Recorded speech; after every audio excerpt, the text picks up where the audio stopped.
দুই নাম্বার বৈশিষ্ট্য আল্লাহ রাব্বুল আলামিন বলতেছেন ওয়া ইউকিমুনাস সালাহ, মুত্তাকিন যারা হবে তারা দুনিয়াতে সালাত প্রতিষ্ঠা করবে, সালাত কায়েম করবে। সালাত কায়েম করা মানে কি? নিজে নামাজ পড়া, নিজে সালাত আদায় করা, পরিবারবর্গ সমাজকে নামাজের দিকে আহ্বান করা, এটা হচ্ছে সালাত কায়েম। কিন্তু আমার আপনার অবস্থা দেখেন যে আমরা মসজিদেই আসি না। আমরা কোথায় আসি না? মসজিদেই আসি না। আমরা কিন্তু আমাদের রবের অনেক বড় অবাধ্য। একটা দৃষ্টান্ত দিলে বুঝবেন, যদিও দৃষ্টান্তটা আপনাদের কাছে খারাপ লাগতে পারে, তবে আপনাদেরকে বোঝানোর জন্য বলতেছি। আপনাদের বাড়িতে দেখবেন যে কুকুর আছে, অনেকে কুকুর লালন পালন করে। বাড়িতে কি করে? কুকুর লালিত পালিত করে। এই কুকুরকে যদি আপনি একটা রুটি দেন, আজকে সকালে একটা রুটি খেতে দিবেন, সে খাবে, দেখবেন যে তারপর থেকে আপনার পিছনে পিছনে ঘোরা শুরু করবে। বিকেলে আরেকটা দিবেন, আপনার বাড়ি পর্যন্ত চলে যাবে। পরের দিন আরেকটা দিবেন, আপনার বাড়ি থেকে আর বের হবে না। আপনি তাকে যতই পিটান, যতই দূর দূর করে তাড়ায় দেন, সে আপনার থেকে দূরে যাবে না। কেন? আপনি তাকে একটা রুটি দিচ্ছেন। এবং প্রয়োজনে যখন আপনি এমন একটা শব্দ ব্যবহার করবেন, আমরা কিন্তু ব্যবহার করি ধর তু, এই কথাটা বলার সাথে সাথে কিন্তু কুকুর যে অবস্থায় থাকুক না কেন, তার অবস্থান যেখানেই হোক না কেন, আপনার এই শব্দ শোনার সাথে সাথে ছুটে আপনার কাছে চলে আসে।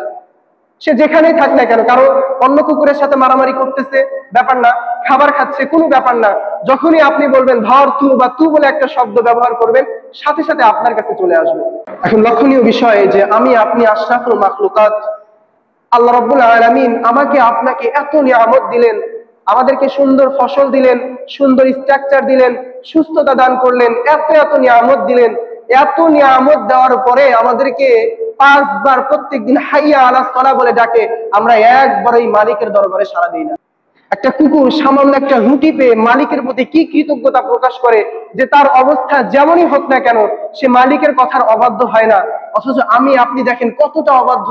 আল্লাহ রাব্বুল আলামিন সবকিছু দিয়েছেন, সবকিছু আল্লাহ রাব্বুল আলামিনের, কিন্তু আল্লাহ রাব্বুল আলামিন যখন দিনে 5 বার আমাদেরকে হাইয়া আলাস সালাহ বলে ডাকে, আমরা একবারও সাড়া দিই না। বুঝতে হবে যে ওই কুকুরের থেকে আমি আপনি বেশি অবাধ্য, ওই কুকুরের থেকে আমি আপনি বেশি অবাধ্য। কুকুর একটা রুটি পেয়ে তার মালিকের কি ইত্তেবা করে, কি অনুসরণ করে। এই যে আপনাদের এখন পাটের সিজন চলতেছে, যদি প্রশ্ন করা হয় যে ভাই ফসল কেমন হয়েছে, আপনারা বলেন যে আলহামদুলিল্লাহ অনেক সুন্দর ফসল হয়েছে হুজুর, এবার অনেক সুন্দর পাট হয়েছে। এই পাটটা দিছে কে বলেন তো? আল্লাহ রাব্বুল আলামিন দিছে। যেই পাটটা আল্লাহ রাব্বুল আলামিন দিলেন, আল্লাহ রাব্বুল আলামিনের নিয়ামত পাইলেন, এই নিয়ামতটা পেয়ে আপনি মানুষের কাছে গর্ব করে বলেন যে অনেক সুন্দর ফসল হয়েছে, কিন্তু কপাল পোড়া আপনি যে যেই মালিক আপনাকে এই সম্পদটা দিল, এই মালিকের দরবারে আপনি একটা সিজদা পর্যন্ত দেন না। সিজদা দিয়ে যে শুকরিয়া আদায় করবেন, এটা আপনার নসিবে জোটে না। এটা আমার আপনার জন্য দুর্ভোগ। একজন মুত্তাকিন এরকম হইতেই পারে না, একজন ঈমানদার, একজন মুসলমান এটা হইতেই পারে না যে সে নামাজ পড়বে না,